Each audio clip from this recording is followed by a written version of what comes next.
Igisa natin ang ating manok.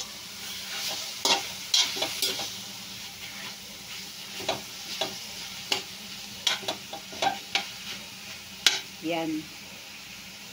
Lagyan natin ang sibuyas at bawang. Yan.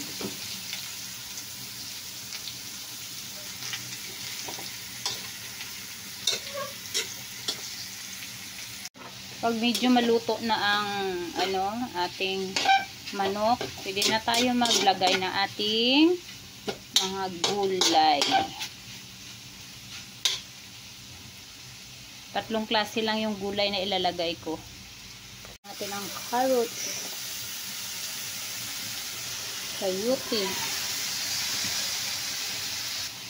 Haluin natin.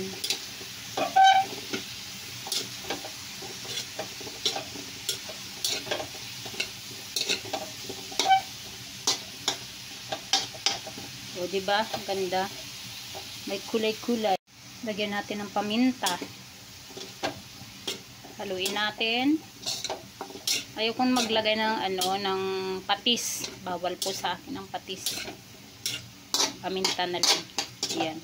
Pag medyo luto-luto na, lagyan na natin ito ng tubig mamaya. Half cook na yung gulay niya. Check natin. Ayan, pwede na yan. Pwede na natin lagyan ng tubig.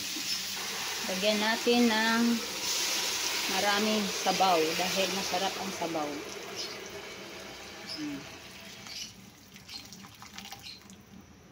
Yan. O, diba? Haluin natin.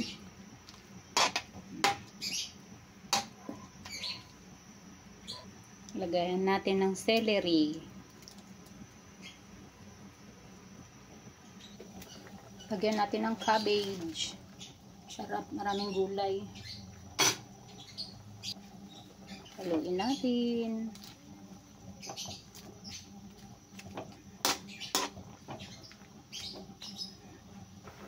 Lagay natin ang sutanghon. At haluin natin. Wow. Sarap. Gusto to ni Eureka.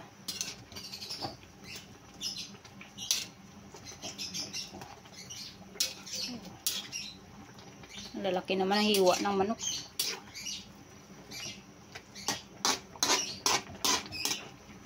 Wow! Okay.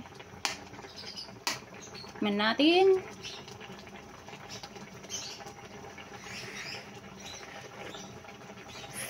Sarap! Okay na!